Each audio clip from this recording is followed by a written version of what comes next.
Recognize this? This is the truck that Jack built. You know, the one that uses 3 heads on each side of a truck to grind and groove for pavement markings.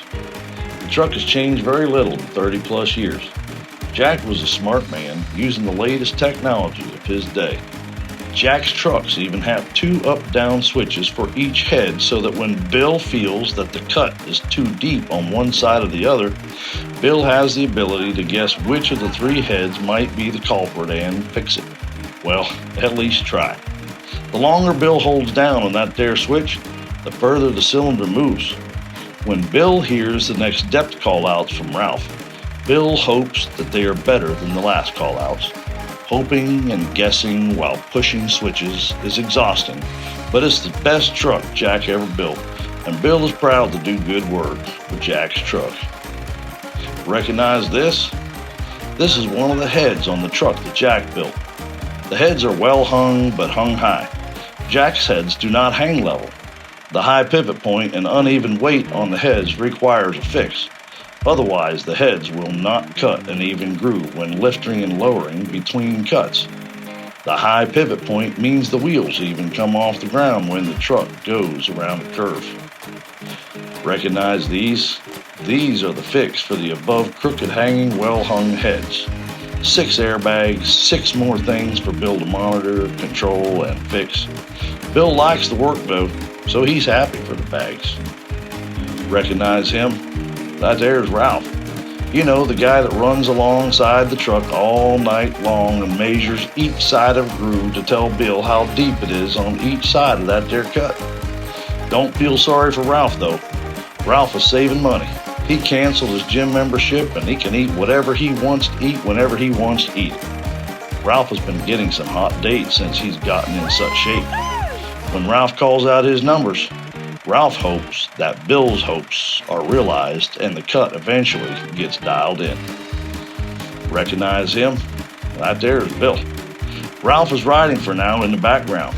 Ralph is tired from running and bending over and calling out. Plus, Ralph is afraid. He's been running in traffic all night long, calling out his measurements to Bill. Recognize those? Those are Bill's fingers. Those fingers must try and guess which of 3 boxes are cutting too low or too high, then guess how long he should hold down on one of those 6 there buttons all night long. Bill used to play a 24-string guitar, but he quit because it was too hard. Running Jack's trucks is easier than playing a 24-string guitar. Bill says it's more like a 12-string. Since Bill started with all the guessing, he's been playing the lottery. He hadn't won anything yet. Normally, he just uses a sequence of numbers from Ralph, since they're always random and they never stop changing. Bill and Ralph, they're a team. They enjoy running and hoping and calling out and guessing and playing that there 12-string all night long, sometimes as many as 5 nights a week. Sometimes they even sing or tell jokes or rib each other over the intercom. They wear headsets so that Bill can hear the call-outs and orders from Ed. Ed? He's the boss. Sorry we didn't introduce him before now, but there's been a lot of people and stuff to cover. Ed drives the truck that Jack built and steers it over the right lines and shouts out orders to Bill and Ralph over the intercom. Grooving is fun, except for Ed. Recognize this? This is the truck that Steve built. Recognize this? Well, this is the seat on the back of the truck where Bill would normally sit, and he has sat for over 30 years since he started his groovy job working with Ralph and Ed. Recognize this? Well, you probably don't, and forgive me for the unfair question. Since this is the 4th grinder truck that Henry bought from Steve in less than 2 years, Henry owns the company where Ed, Bill, and Ralph work. On his 4th truck, Henry actually paid Steve to remove Bill's seat. Steve told Henry from the very first truck that he didn't need Bill's seat, but Henry is a kind and caring man and had a hard time letting go of Bill's seat. So for the first year or 2, Henry paid Bill to just sit there and watch. Since the truck that Steve built has intelligent cylinders and computer-controlled profiling, there was nothing really for Bill to do. Bill became depressed. No constant calling out from Ralph, no numbers to hope and guess for, no singing or joking over the intercom, and no 12-string to play. Bill grew tired of Ed bragging. about how he was a one-man band. Bill never really liked Ed to begin with, and Ralph, well, he had helped take the edge off all that for years. Now, show-off Ed, of course, bragged about how skilled he was, being able to grind, groove on both sides of the truck at the same time. He even cut sinusoidal rumble strips, regular rumble strips, banana cuts, and he even rode planing, with no help from Bill at all.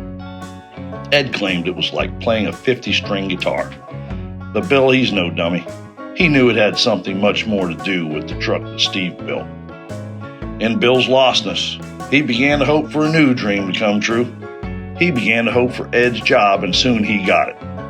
Henry, the owner, realized he didn't need Ed or Ralph on the truck anymore.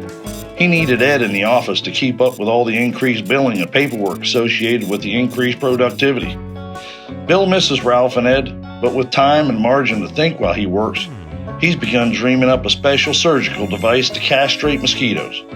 He dreams of reducing malaria worldwide through his unique innovation. Life brings change, and Bill has come to terms with that. He's okay. Ralph, he blew up eating too much pizza and sitting on the couch, jobless. He did get a call from Henry the other day, though. Seems Henry has discovered a whole new line of trucks that are radically different trucks from the trucks that Jack built. And after experiencing that grooving truck, he's wondering if Ralph would consider coming back to work. Ralph, he's excited. Stay tuned for more in the Trucks That Jack Built series.